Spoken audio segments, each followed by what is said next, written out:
Station 11 was already turned when I got there. Every night for 5 months, same thing. I'd walk down that corridor in Building C basement with my Detex clock on my shoulder, and the key at Station 11 would be hanging still, not swinging, not warm, just there. But the tape inside my clock would already have the mark. 2 parallel lines and a dot. Station 11, punched at 12:47 a.m., 12 minutes before I arrived.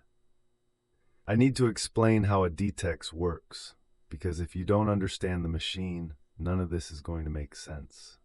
A Detex watch clock is a metal cylinder about the size of a coffee can. You carry it on a leather strap over your shoulder.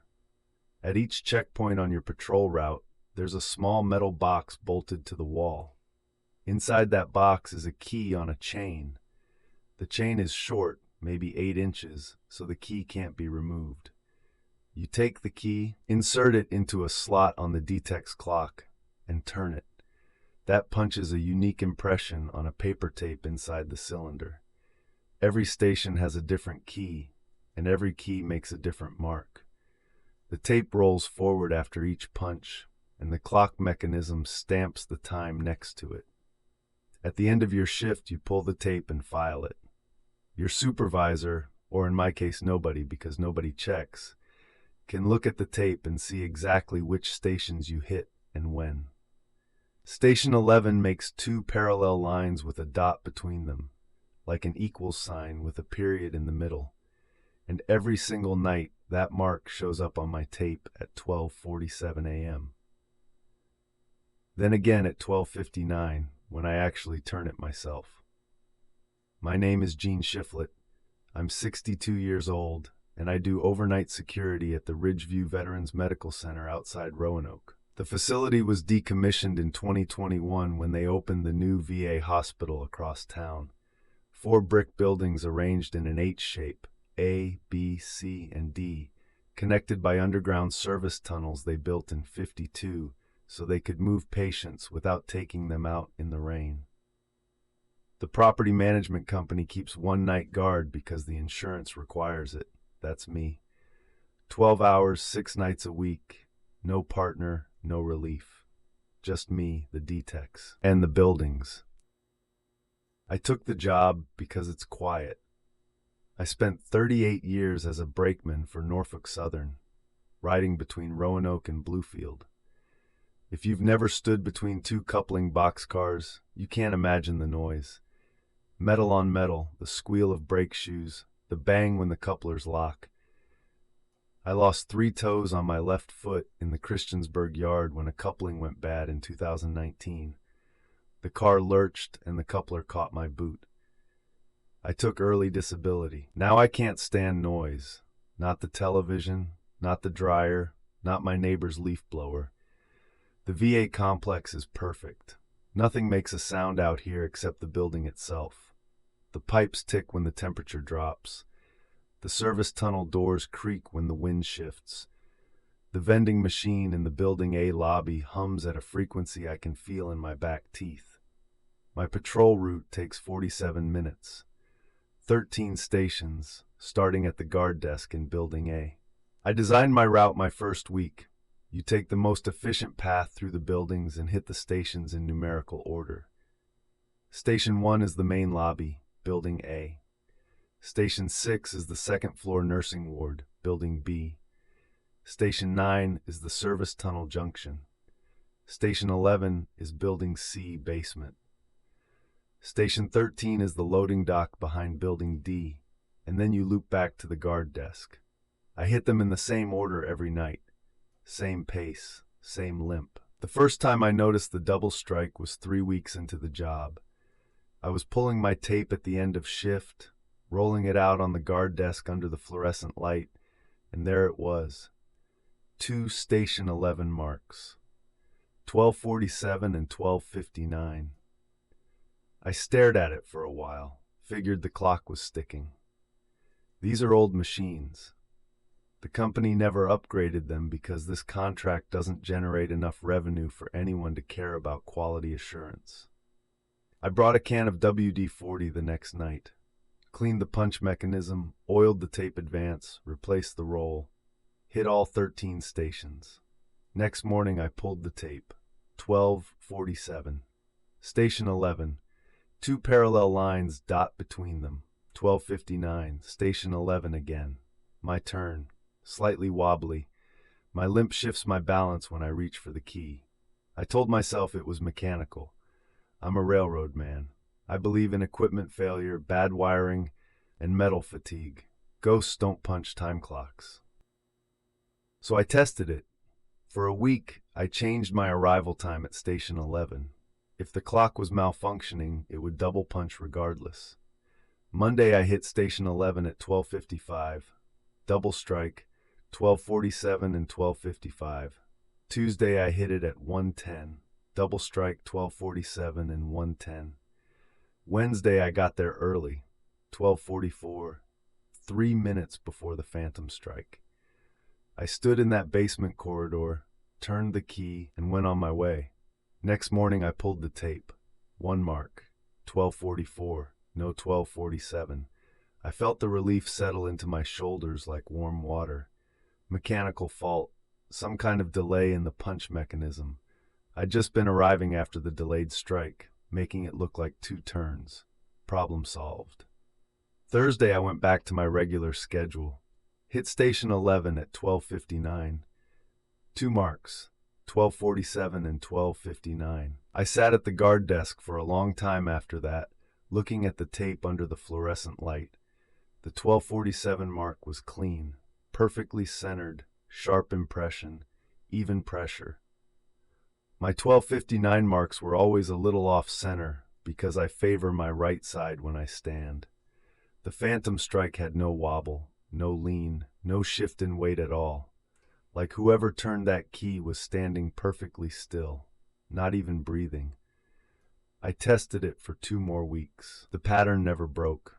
Every night I arrived before 12:47, 1 strike. Every night I arrived after, 2 strikes. The phantom mark only appeared when I wasn't there to see it happen. I started dreading the walk to Building C, not because I was scared. I've seen a man cut in half by a boxcar. I don't scare, but because the not knowing was wearing on me. It's a specific kind of tired, like an itch behind your eyes that you can't reach. Every night I'd walk that corridor, turn that key, and know that 12 minutes earlier something else had done the same thing, with the same key, on the same chain, in a sealed basement that nobody had entered since October, because Building C basement was sealed. Asbestos remediation. October 14th, 2024. Yellow hazmat tape across the stairwell door on the ground floor. The date written in Sharpie on the seal strip. I checked that tape every night after I noticed the double strikes. Every night it was intact. Same tape, same date, same Sharpie. I mentioned it to Dave Corcoran, the daytime property manager, on a Tuesday morning when he came by to pick up the patrol tapes. I said it casual, said the Detex seemed to be double punching at Station 11, might need servicing. Dave went quiet. Not the thinking kind of quiet, the kind where the blood goes out of someone's face and they look at you like you just described their nightmare. Station 11, he said. That's in the Building C basement. I said, yeah. He said, that was Marcus's station. I waited. Marcus Poole was the guard before you. He walked out mid-shift about 7 months ago. Didn't call, didn't write a note, just left his keys on the desk and never came back. Dave paused. We never found him. Nobody did. His car was still in the lot the next morning. His apartment was cleared out a week later by his landlord. No forwarding address. I asked what that had to do with Station 11. Dave looked at me with something I'd call pity if it didn't have so much fear in it. Marcus was particular about his rounds. Hit every station at exactly the same time every night. Station 11 at 12:47. Every night, like clockwork. He almost smiled at the word, then didn't. The Detex key at Station 11 is bolted to the wall down there, Gene. It can't leave the building. and that basement has been sealed since October. He took the tapes and left. Didn't ask to see the double strikes, didn't offer to send a technician, just left. That night I started my round at 11:58 p.m., same as always. 12 stations went fine. Then I walked down the corridor toward Building C, and for the first time in 5 months, I didn't want to go to the basement. Not because I believed in anything, but because the machine was telling me something I couldn't explain, and I'm a man who trusts machines. I went anyway. I turned the key at 12:59.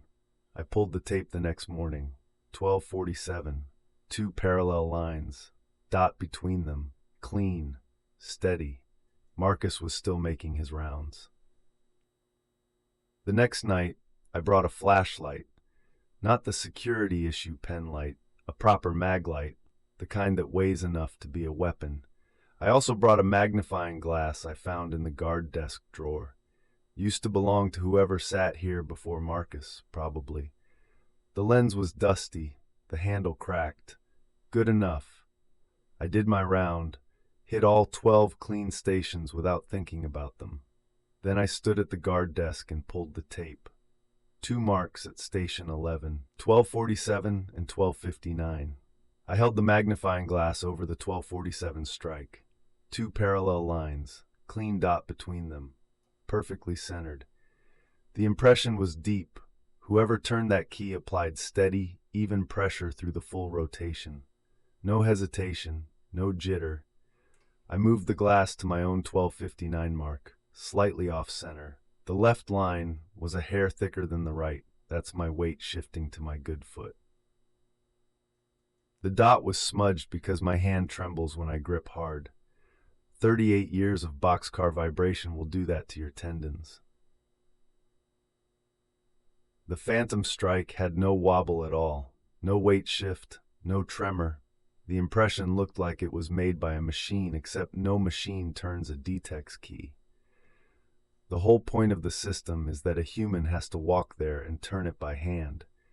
I started pulling Marcus's old tapes from the filing cabinet. The contract says keep them 12 months, so they were all still there. 7 months of Marcus Poole's nightly rounds, bundled in rubber bands with the dates written on masking tape labels. I took a stack to the desk and unrolled them under the light. Marcus hit station 11 at 12:47 every night. Not approximately, not within a minute or two. 12:47.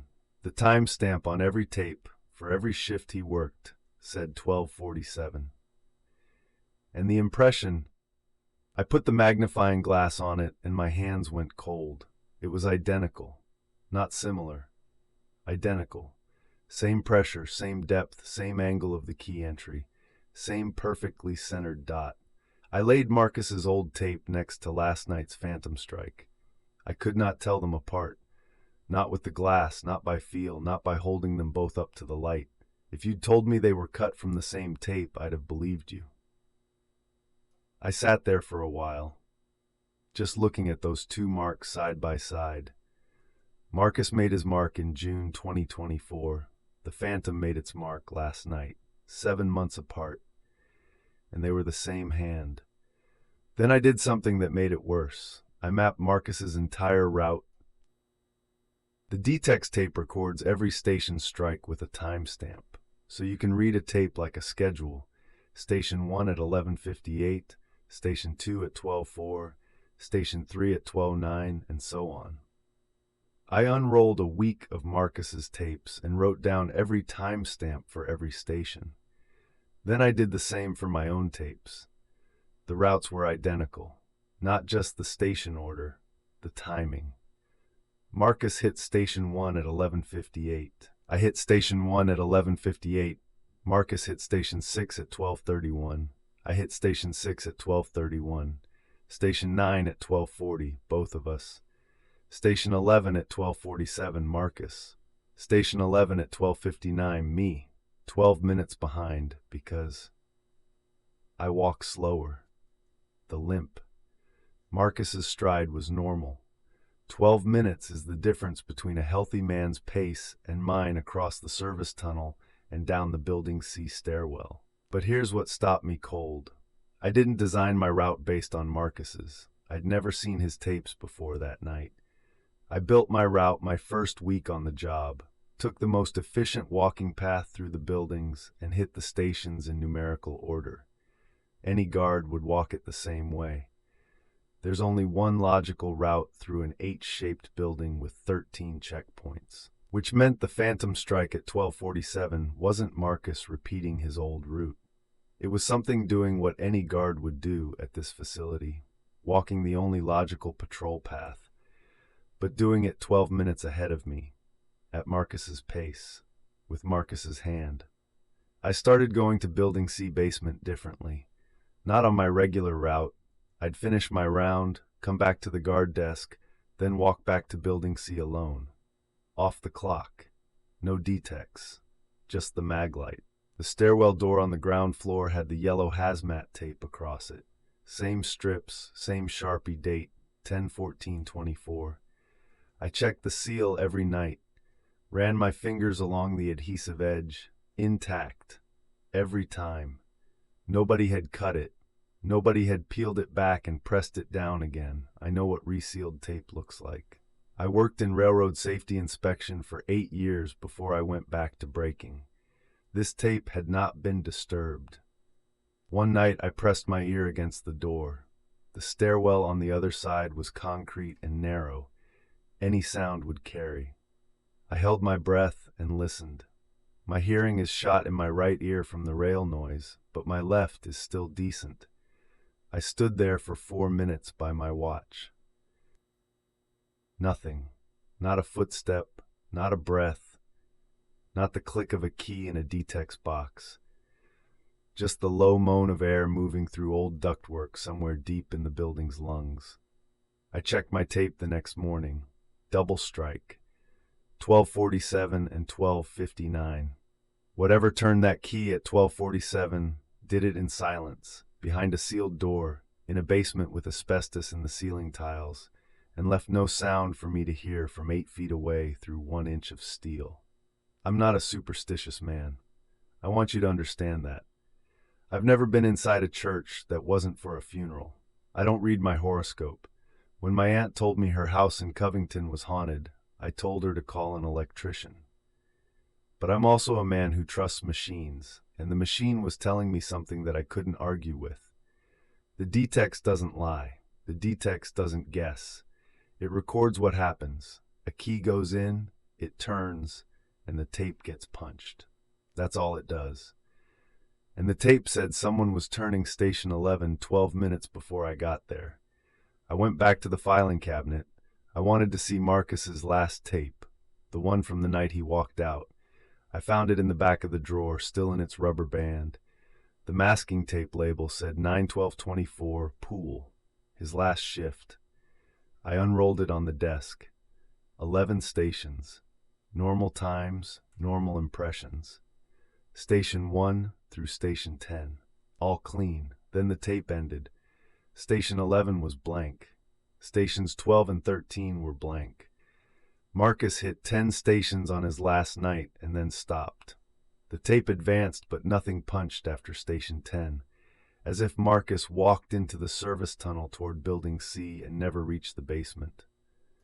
I looked at the clock on the wall, 5:47 a.m. Shift change in 13 minutes. I rolled the tape back up, put the rubber band around it, and set it in the drawer. Then I noticed something I'd missed, the masking tape label. I'd read it as 9/12/24 pool, but under the fluorescent light, at an angle, I could see faint pencil marks beneath the Sharpie. Someone had written something first, then covered it over. I tilted the label until the graphite caught the light.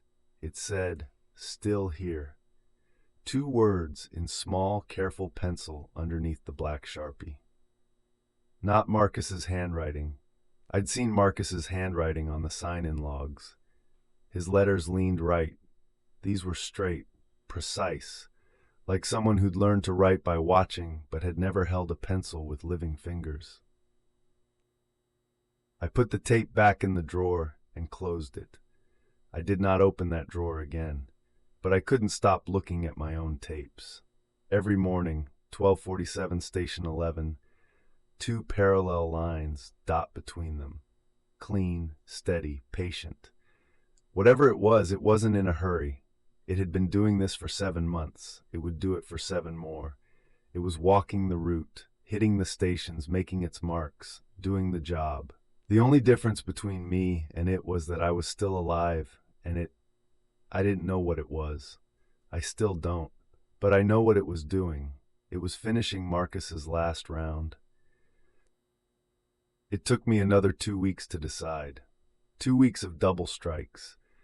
2 weeks of telling myself a man who trusts machines should go look at the machine. What changed my mind was the sound.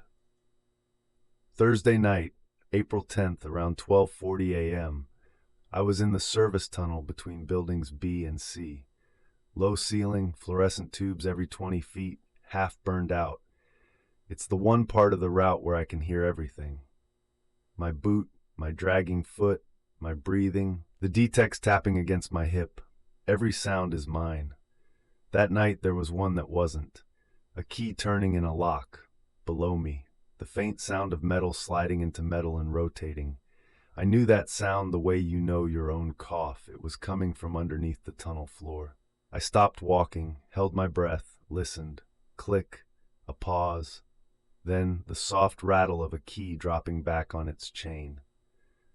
12:47 a.m. I was standing directly above Station 11. That's when I decided. Not because I was brave, because I needed it to stop being a sound and start being something I could see. A railroad man doesn't guess, he inspects. The next night I brought a box cutter. I stood in front of the Building C stairwell door at 12:28 a.m. Same yellow seal strips, same Sharpie date. I cut them, 3 clean slices, and pushed the door open. The stairwell smelled like old paint and concrete that never fully dried. My flashlight found the steps. Bare concrete, dust on the treads, cobwebs in the corners. No footprints, not a single mark. 14 steps down. The basement corridor stretched out. Long, narrow, fluorescent fixtures hanging dark from the ceiling.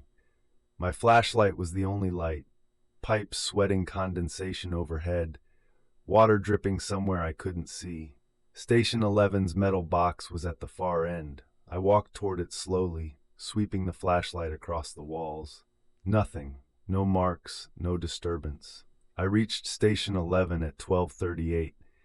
The metal box was bolted to the wall at chest height next to a section of wall next to a doorway, a bricked-up doorway. I'd never seen it on any building plan. The bricks were old, same vintage as the building, same color, same mortar, but they were laid in a pattern I recognized from my railroad days. When you brick up an opening in a rail yard equipment shed, you start from the outside. You lay the first course against a frame, and the last course faces the interior. These bricks were laid from the inside. The first course faced the corridor.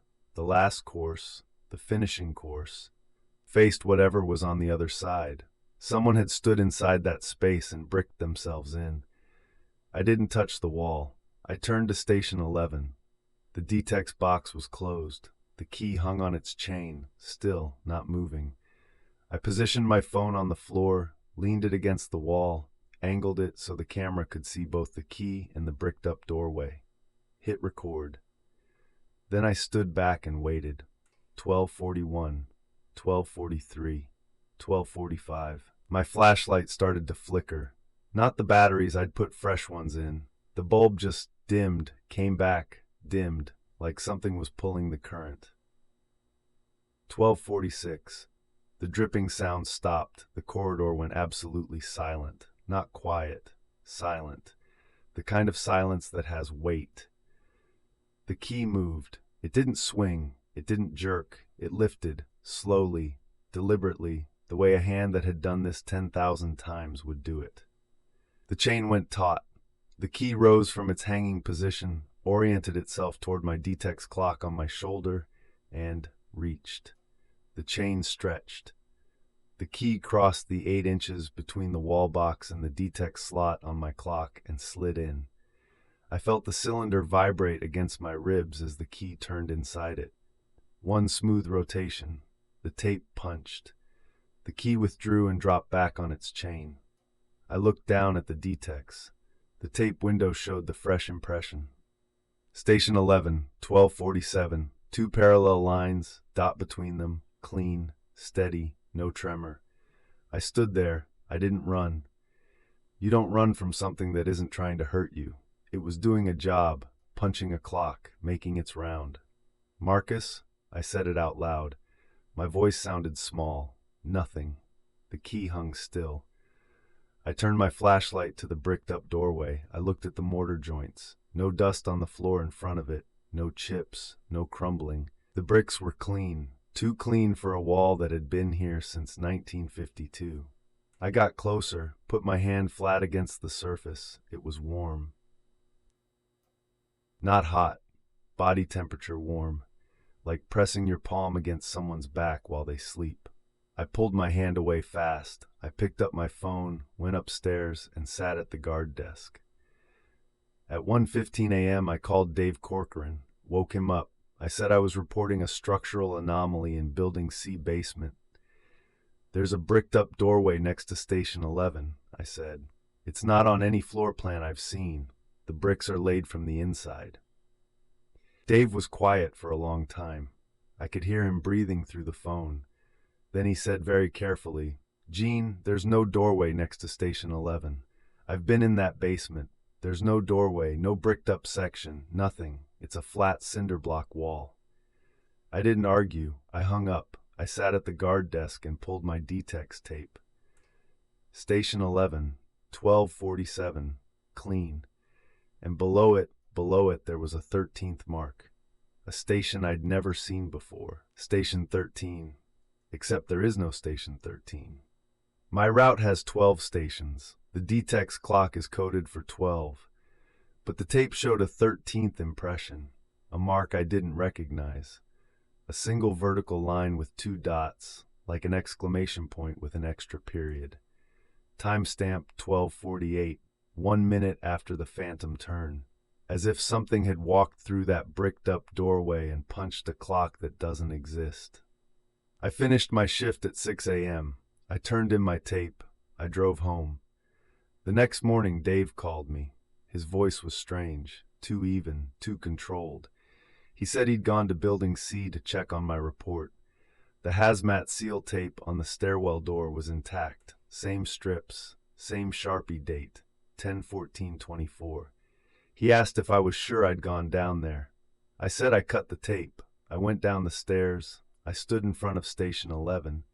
He said the tape wasn't cut. He was looking at it right now, intact.